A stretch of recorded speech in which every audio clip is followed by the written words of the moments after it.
저는 오늘 봉독한 말씀을 가지고 교회가 문제를 만났을 때라는 제목으로 하나님의 말씀을 증거하겠습니다. 이 세상에는 많은 단체가 있고 조직이 있습니다. 이 세상의 많은 단체와 조직 가운데 교회처럼 외부로부터 비판과 공격을 자주 받는 단체와 조직은 없을 것입니다. 그러나 교회처럼 그 모든 공격에도 불구하고 생명력을 유지하는 단체와 조직도 없을 것입니다. 교회가 공격을 받는 이유가 무엇일까요? 교회 자체의 문제보다는 교회에 속한 사람들 때문이라고 할 수 있습니다. 그리고 성경적으로 교회의 비판과 공격의 배후에는 항상 사탄이 역사하고 있다고 증언해 주고 있습니다.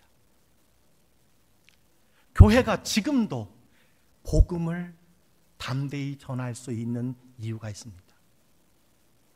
이 교회를 사랑하시고 교회의 머리이신 예수 그리스도 때문인 줄 믿습니다. 예수께서는 반석 위에 세운 교회는 음부의 권세가 이기지 못하리라 분명히 말씀해 주셨습니다. 그러나 지상에 있는 모든 교회는 다 공사 중인 교회입니다. 완전한 교회는 없습니다. 따라서 음부의 권세와 싸움이 계속될 것이며 교회는 언젠가 문제를 만나게 될 것이라는 사실입니다. 교회 안에 문제가 있다는 것은 바꾸어 말하면 교회가 갱신되고 있다는 것이고 변화되고 있다는 것이고 살아있다라고 하는 뜻으로도 해석할 수가 있습니다. 오늘 우리가 읽은 성경 말씀은 교회의 모델이라고 할 수 있는 초대교회가 문제를 만났습니다. 위기를 만났습니다. 갈등을 만났습니다. 자, 그 첫 번째 위기는 외적인 박해였습니다. 외적인 박해가 올 때 교회는 복음을 전할 수 없게 됩니다. 예배가 중단되고 재산을 빼앗기고 목숨을 잃게 됩니다. 우리 광주교회가 일제 탄압과 그리고 6.25 동란을 통해서 그런 어려움을 겪었습니다. 그럼에도 신실한 믿음의 사람들로 인하여 예배가 계속되었다고 광주교회 100년 역사는 우리에게 증언해 주고 있습니다. 교회사를 통해 보면 교회의 외적인 박해 앞에서 교회는 항상 더 강하여졌고 왕성해져 갔으며 더 널리 복음이 전파되었던 것을 살펴보게 됩니다. 초대교회는 두 번째 위기가 있었으니 그것은 내부 갈등이었습니다. 초대교회 위기는 외부적인 박해보다 내부 갈등이 더 큰 위기였습니다. 우리 주변의 많은 교회를 보십시오. 교회가 위기를 맞이했습니다. 분열하고 있습니다. 왜 그렇습니까? 외부의 탄압이 아닙니다. 내부의 문제로 인하여 갈등하고 분열하고 고통을 겪는 경우가 참 많이 있다는 것입니다. 자, 그렇다면 초대교회의 문제가 어떻게 시작이 되었을까요? 왜 이 문제가 일어난 것일까요? 오늘 1절은 이렇게 우리에게 말씀해 주고 있습니다. 그때의 제자의 수가 더 많아졌는데, 우선 교회에 제자가 많아지고 부흥하여 생긴 문제였다라는 것입니다. 언제나 사람이 많아지면 문제가 생겨납니다. 교회도요, 사람이 많아지면 문제가 생겨요. 일이 많아집니다. 사역이 많아집니다. 기억하시기 바랍니다. 하나님이 기뻐하시는 일에도 문제가 발생한다는 거예요.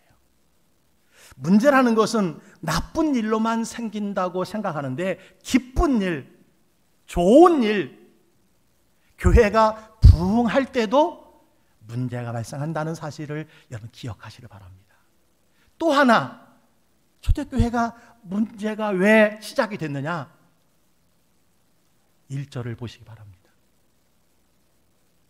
헬라파 유대인들이 자기의 과부들이 매일의 구제에 빠짐으로 히브리파 사람을 원망하니, 초대교회 문제는요, 헬라파 유대인과 히브리파 유대인이 같은 교회에서 신앙생활하면서 이루어진 갈등이었다라는 것입니다.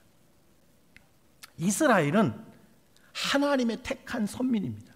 그들은 하나님의 말씀을 따라 살아야 함에도 불구하고 하나님의 말씀을 불순종하며 거역하고 살았습니다. 그 결과 북이스라엘은 아수르에 의해서 멸망당하고 남유다도 바벨론 제국에 의해서 멸망을 당합니다.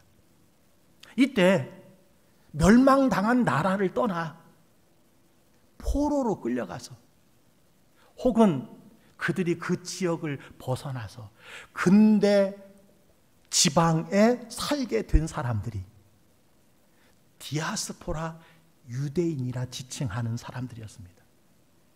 그런데 디아스포라, 타 지역, 고대 근동 지역에 살던 사람들이 신앙생활을 지키기 위해 얼마나 힘들고 어려운지 몰라요. 그래서 다시 그 지역을 떠나 헬라 지역을 떠나서 다시 고국으로 돌아온 사람들을 일컬어 헬라파 유대인이라 이렇게 불렀습니다.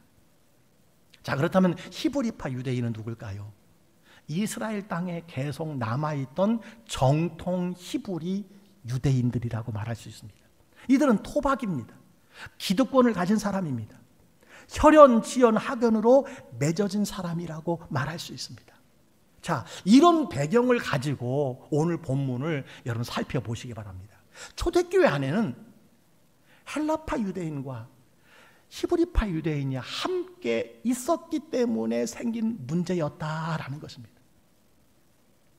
1절에 보니까 헬라파 유대인들이, 특별히 과부들이 교회에서 하는 구제사역에서 자꾸 빠지게 된 것이 갈등과 분열의 문제의 원인이었다는 것을 말씀해 주고 있습니다. 더 쉽게 설명하면 이겁니다. 교회에서 잔치를 했는데 잔치를 하면 반찬이 조금이라도 남지 않겠습니까?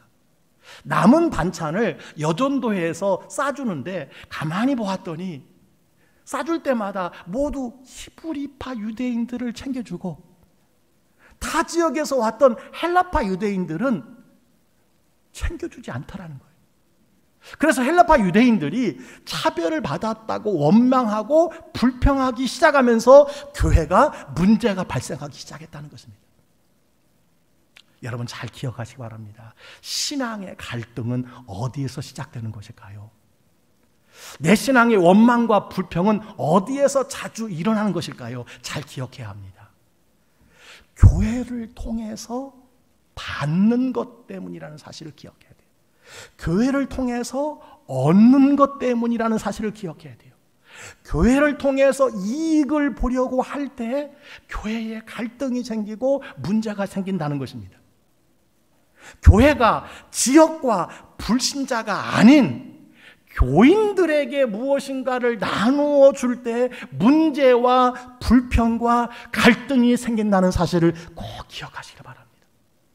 여러분, 신앙생활에, 교회생활에 진정한 기쁨을 누리고 싶으십니까? 그렇다면 항상 하나님과 교회에 드리는 기쁨, 헌신의 기쁨, 섬기는 기쁨이라야 한다라는 사실을 꼭 기억하시기 바랍니다. 한마디로 교회를 통해서 하나님의 은혜와 사랑을 풍성히 받고 그 은혜와 사랑을 가지고 교회를 위하여 평생 더 헌신하고 더 드리고 더 섬기는 일에 힘쓰는 우리 모든 성도님들 되시기를 주의 이름으로 간절히 축복합니다. 자, 초대교회가 이 문제를 어떻게 극복할 수 있었는가요? 첫째는요, 구제를 중단하지 않았습니다. 여러분, 무엇 때문에 생긴 문제지요? 구제의 일로 시작된 문제입니다. 구제가 교회의 사역임에 틀림이 없습니다. 그러나 교회의 최우선의 사역은 아닙니다. 교회의 최우선의 사역이 무엇일까요? 영혼 구원과 제자 삼는 것이라고 주님께서 말씀해 주셨습니다. 자, 구제 때문에 교회가 문제가 발생했다면 흔히 우리가 그 문제를 어떻게 해결합니까? 이제부터 우리 구제하지 말자. 구제 때문에 마음 상하고 나누어주고 싸우고 교회가 분열하니 이제 구제하지 맙시다. 구제부 없앱니다. 구제 안 하면 문제가 없을 것 아닙니까? 이것이 보통 사람들의 해결책입니다. 초대교회는 문제가 발생하면 그만두자고 할 수 있는데 그렇게 하지 않고 이 문제를 해결했다는 것입니다. 여러분, 문제가 발생할 때 그만두고 중단하는 것은 가장 쉬운 방법입니다. 교회를 섬기다가 어려운 일이 있습니다. 그저 예배만 드리고 왔다 갔다 하시는 분들에게는 사역을 통해서, 교회를 통해서 시험 당할 일이 없습니다. 어려운 일 당할 일이 없습니다. 따라서 가장 쉬운 방법은요, 사역을 그만두는 것입니다. 사표 던지고 나가면 끝나는 것입니다. 그러나 이것은 신앙인의 진정한 해결책이 아니라는 사실을 기억하시기 바랍니다. 초대교회는 문제가 있다고 교회가 해야 할 구제를 중단하지 않았습니다. 그 일을 계속하면서 그 문제를 해결하게 되었다라는 사실입니다. 두 번째 해결책이 있었습니다. 책임을 묻거나 비판하지 않았습니다. 오늘날 교회 안에는 다양한 사람들이 있습니다. 진취적인 사람이 있고 보수적인 생각을 가진 사람이 있습니다. 일상적으로 앞장서는 사람이 있고 물러서서 바라만 보는 사람이 있습니다. 예수를 새로 믿고 교회 생활을 처음 하는 사람이 있고 모태신자, 오랫동안 교회를 섬긴 사람들이 있습니다. 다양한 사람들이 교회에 있습니다. 다양한 사람들이 교회의 사역을 하다 보면 내 마음에 들지 않는 일들이 종종 일어나게 됩니다. 종종 교회에서 어떤 일을 하다가 책임 추궁을 당할 때가 있다는 것입니다. 문제가 생기면 자기 생각대로 비판하는 경우가 있습니다. 책임을 묻고 탓을 할 때가 많이 있습니다. 그러나 초대교회는요, 갈등이 있었어요. 문제가 있었습니다. 그러나 책임 물을 자를 찾거나 이랬던 사람을 비판하지 않았다라는 것입니다. 책임 추궁은 교회 사역의 은혜로운 해결책이 아니라는 것을 우리에게 말씀해 주고 있습니다. 만약에 어떤 교회의 일에 책임을 계속 추궁한다면, 일하면 책임지는 부담감 때문에 아무도 일하려 하지 않을 것입니다. 그것은 진정한 해결책이 아니라는 사실이에요. 자, 세 번째로 어떻게 이 문제를 극복했습니까? 목사의 사역을 새롭게 규정했습니다. 자, 2절에 이렇게 말씀해 주고 있습니다. 12사도가 모든 제자들을 불러 이르되 우리가 하나님의 말씀을 제쳐놓고 접대를 일삼는 것이 마땅하지 아니하니. 무슨 말씀입니까? 교회가 해야 할 일이 많습니다. 목사가 관여해야 할 일이 참 많습니다. 목사는 교회의 최종적인 결정권자고 책임자입니다. 그래서 그 직임이 무거운 것이고 중차대한 것입니다. 구제 사역은 교회가 해야 하는 필요한 사역이고 좋은 일입니다. 그러나 이 일 때문에 목회자가 더 중요한 말씀 사역을 제쳐놓게 된 것이 문제였다라는 것입니다. 얼핏 보면 초대교회 문제는 공정하지 못한 구제 사역의 문제로 보입니다마는 그것은 표면적인 문제고 근본적인 문제가 어디에서 생겼냐? 목회자의 우선순위에 있었다는 것이에요. 목회자의 우선순위는 교회를 위해서 기도하고 진리의 교사로서 설교가 중요한 직임임에도 불구하고 구제 사역 등을 하다가 갈등이 생기고 책임을 묻게 되고 왜 그렇게 관리했느냐고 질타를 받고 판단을 받고 그래서 마음이 불편해지고 나뉘어지게 된 것입니다. 여러분, 교회의 모든 일이 귀하고 특히 목사가 해야 할 일이 참 많습니다. 그러나 담임 목사에게 가장 중요한 사역은 무엇일까요? 말씀을 준비하는 사역입니다. 말씀 전하는 사역이에요. 왜 그렇습니까? 주일 설교는 모든 성도들이 한 주간 세상을 살아가는 생명의 양식이기 때문이에요. 이 말씀은 살아있고 활력이 있어 좌우에 날선 어떤 검보다 예리하고 혼과 용과 영과 및 관절과 골수를 찔러 쪼개기까지 하며 마음의 생각 끝을 바꾸는 능력의 말씀이기 때문에 주일에 강단에서 전하는 이 말씀이 목사의 가장 중요한 사역이라고 할 수 있습니다. 교회가 직분자를 세운 이유가 무엇일까요? 구제사역은 직분자에게 맡기고 목사로 하여금 오직 기도하는 일과 말씀 사역에 힘쓰라는 이유였던 것을 보게 됩니다. 그래서 3절에 이렇게 말합니다. 우리가 오로지 기도하는 일과 말씀 사역에 힘쓰리라. 그렇습니다. 그 어떤 사역도 교회의 말씀 사역과 목회자의 말씀 사역과 견줄 수가 없다는 사실을 우리가 기억해야 합니다. 교회가 목회자의 우선순위를 새롭게 하고 말씀에 전념하게 할 때 어떤 일이 일어났습니까? 사도행전 6장 7절은 이렇게 말합니다. 하나님의 말씀이 점점 왕성하여 예루살렘에 있는 제자의 수가 더 심히 많아지고 허다한 제사장의 무리도 이 도에 복종하니라. 목사가 기도하고 말씀 전하는 일에 전념할 때 여러분 부흥이 일어났어요. 부흥은 언제 일어납니까? 교회와 목회자의 우선순위가 말씀 사역이라는 것을 재정립할 때 일어났다는 거예요. 온 성도가 그것을 인정해 줄 때 교회가 부흥하기 시작했다는 것입니다. 구제와 봉사도 중요하지만 말씀이 우선될 때, 강단에서 말씀이 풍성하게 전해질 때 교회는 부흥하는 것입니다. 우리 교회가 계속 부흥하는 방법이 무엇일까요? 무엇보다도 목사의 말씀이 준비될 수 있도록 해야 한다는 거예요. 목사가 말씀에 집중할 수 있도록 다른 여타 일에 대해서 오해를 받거나 고민하거나 근심하지 않도록 해야 된다는 사실을 말씀해 주고 있습니다. 목사의 직임을 정확하게 새롭게 규정함으로 말미암아 초대교회는 문제를 이겨냈습니다. 마지막 한 가지가 있습니다. 좋은 직분자를 세웠습니다. 초대교회는 문제가 생겼을 때 어떤 방법으로 해결했나요? 일꾼을 세웠다는 사실입니다.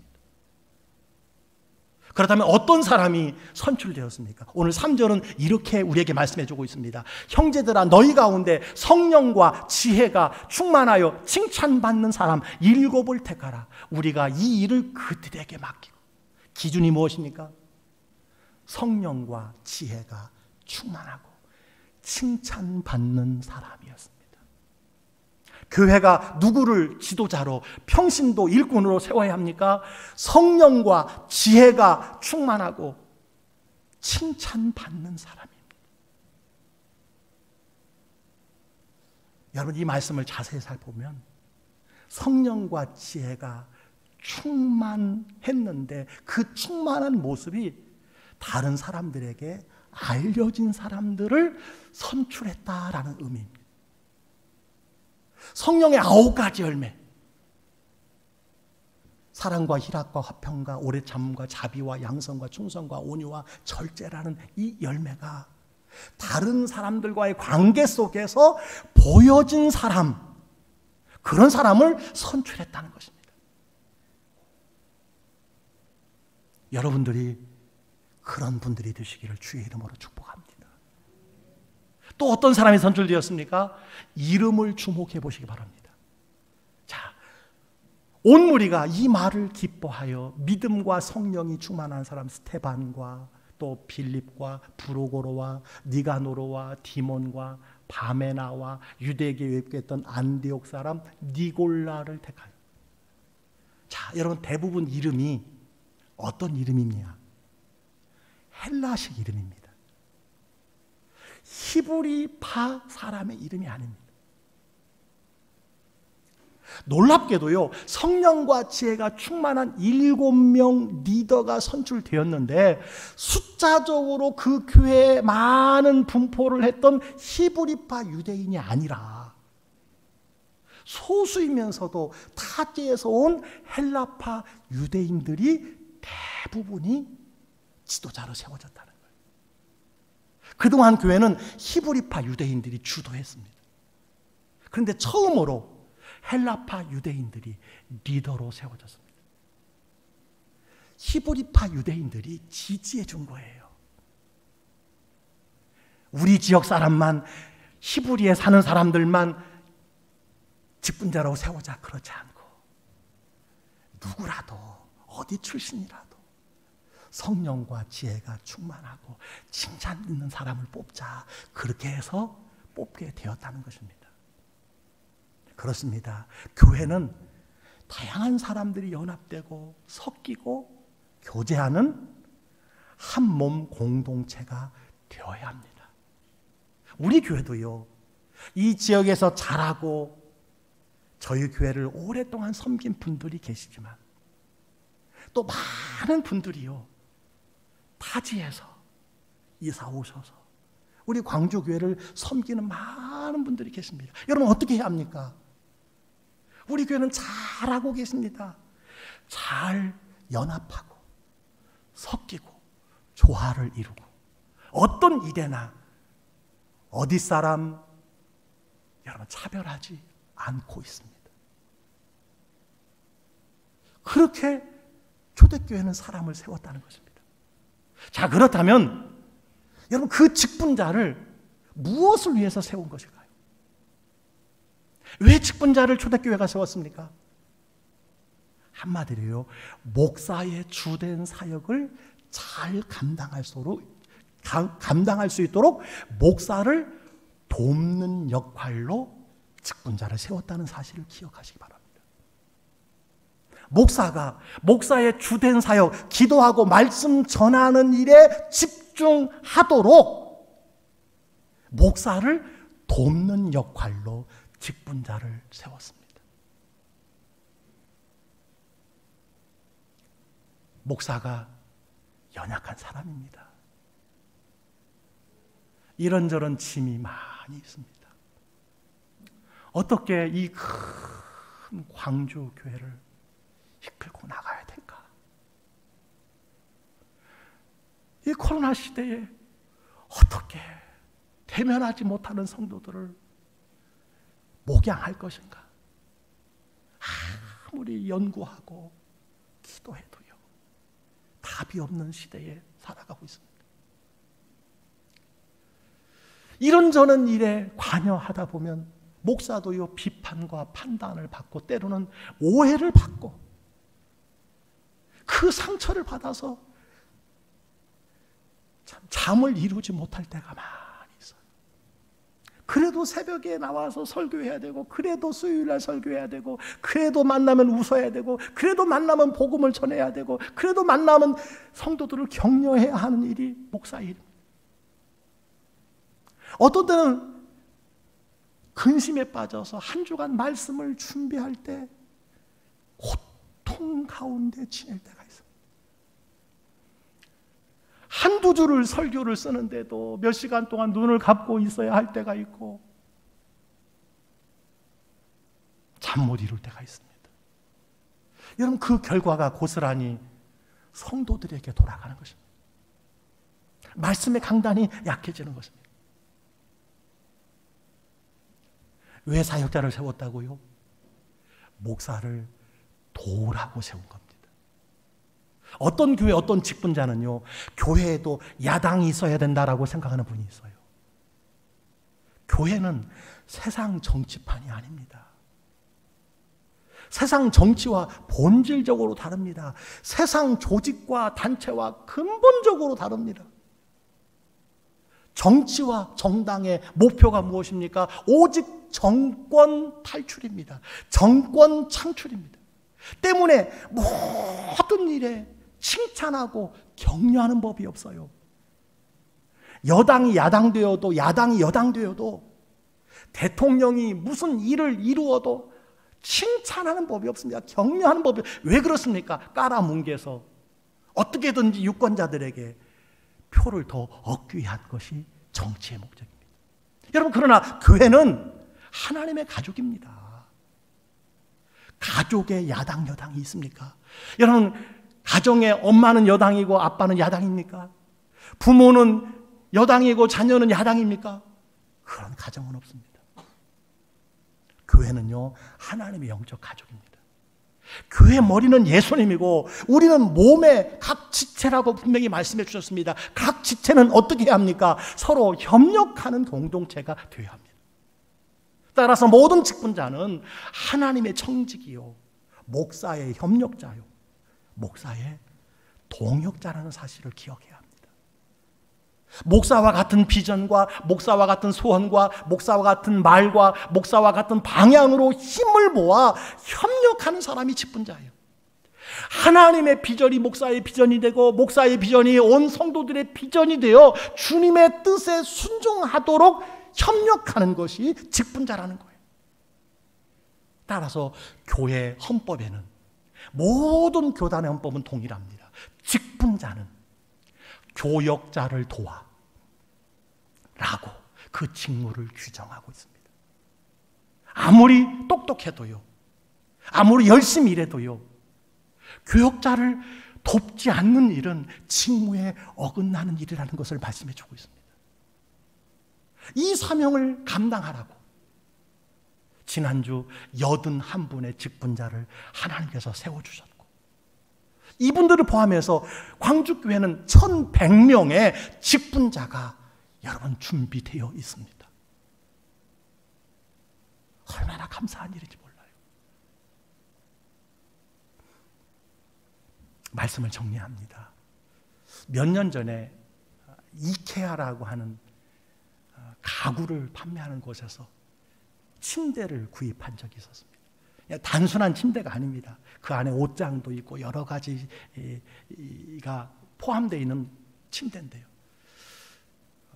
새로 분해를 해서 조립을 하려고 하는데, 오래전에 샀으니까 설명서도 없고 공구도 없었습니다. 그 공구를 빌려야지 그 침대를 새롭게 조립할 수 있게 되었어요. 밤이었지만 어쩔 수 없이 옆집 초인종을 넣어서 아쉬운 소리를 하고 마침 공구를 빌려왔습니다. 한참을 조립하고 이제 그 공구를 감사하다고 하고 갖다 주고 왔습니다. 집에 와서 보니까 조립하는 순서가 잘못되어서 조립한 것이 하나 뚝 떨어지는 것입니다.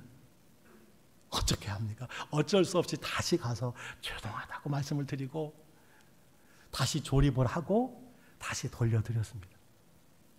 이제 모든 일이 다 끝났다 생각하고 청소를 하는데 조립하지 않은 연결고리가 하나 거기에 발견이 된 거예요. 침대인데. 여러분 어떻게 해야 합니까? 한 번 더 찾아가서 죄송하다고, 제가 아주 죄송하다고 인사드리고 이렇게 여러분 오는데 이런 생각이 들어요.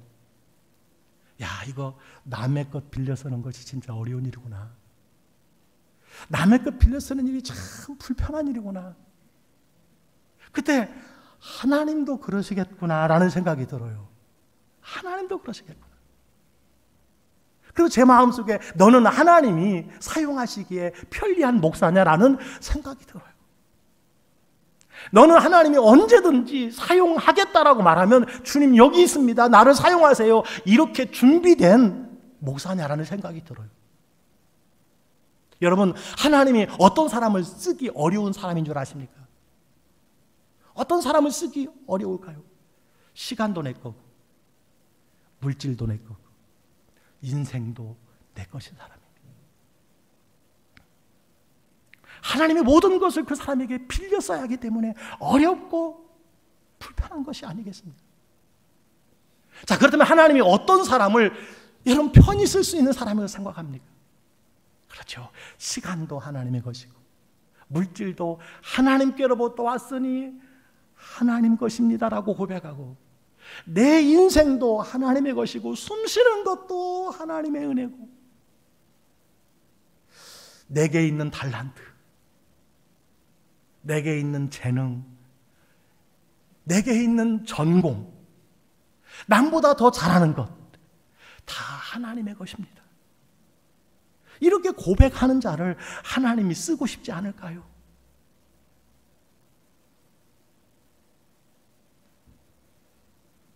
저는 지난주 임직식을 마치고 참 한 달 넘게 기도를 많이 했습니다. 코로나의 방역 2단계 속에서. 임직식을 마치고도요, 한 3일 동안은 혹시 우리 교회를 다녀간 사람 중에 확진자가 생겨서 우리 교회가 어떤 어려움을 당하지 아니할까, 또 우리 교회를 다녀간 의부인들이 어떤 어려움을 교회를 통해서 당하지 않을까, 참 마음에 고심이 되었어요. 참 기도하게 되었습니다. 그러면서 직분자를 세우신 이유를 다시 한번 하나님께서 깨닫게 해주셨어요. 여러분, 광주교회 모든 직분자가 누구일까요? 여러분 누구입니까? 왜 하나님께서 여러분에게 직분을 주셨습니까? 다른 것이 아니라 담임 목사가 주님의 뜻을 받들어 광주교회를 세워가는데 남의 집 공부를 빌려 쓰듯 미안하다고 눈치 보고 굽신거리며 얻어쓰는 것이 아니라, 꼭 필요한 사람이라면, 담임 목사가 그 사역에 꼭 필요한 사람이라면 미안한 마음이 아니라, 거절하면 어쩌나 하는 마음이 아니라 언제라도 마음 놓고 불러 쓸 수 있는 사람이라고 지명해 주신 자가 직분자가 아닐까, 이렇게 하나님께서 깨달음을 주셨습니다. 여러분 맞습니까? 이게 성경적입니다.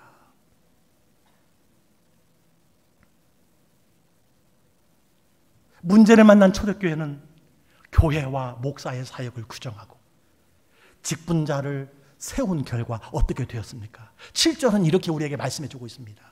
하나님의 말씀이 점점 왕성하여 예루살렘에 있는 제자의 수가 더 심히 많아지고 허다한 제사장의 무리도 이 도에 복종하니라. 아멘. 예. 여러분, 부흥이 무엇일까요? 하나님의 말씀이 왕성한 것입니다. 강단의 말씀이 점점 왕성해 가는 교회가 있고, 점점 강단의 설교가 쇠락해 가는 교회가 있어요. 말씀에 점점 힘을 얻는 교회가 있고, 말씀에 점점 힘을 잃어가는 교회가 있습니다. 사도행전은 부흥을 어떻게 설명합니까? 예, 하나님의 말씀은 흥왕하여 더하더라. 또 사도행전 19장에 보니까 이와 같이 주의 말씀이 힘이 있어 흥왕하여 세력을 얻으니라. 부흥은요, 말씀의 힘, 말씀의 흥왕입니다. 우리 교회가 점점 하나님의 말씀이 왕성하고 힘을 얻는 교회가 되기를 주의 이름으로 간절히 축복합니다. 또 하나의 부흥이 무엇일까요? 예루살렘에 있는 제자의 수가 심히 많아졌다고 했습니다. 성경은요, 제자의 수가 많아진 것을 분명히 부흥이라고 말하고 있습니다. 100% 일치하지 않을지 모르겠지만요, 제자를 삼았다는 것은 직분을 주었다는 것과 일맥상통한다고 할 수 있습니다. 예, 사도행전은요, 제자의 수가 많아지는 것, 예배자의 수가 많아지는 것, 그것을 부흥이라고 말하고 있어요. 여러분 보세요. 사도행전 2장 41절에 보니까 그 말을 받은 사람들은 세례를 받으며 그날의 신도의 수가 3,000이나 더하더라. 숫자를 이야기합니다. 주께서 구원받는 사람을 날마다 더하게 하십니다. 숫자입니다. 말씀을 들은 사람 중에 믿는 자가 많으니 남자의 수가 약 5,000이나 숫자입니다.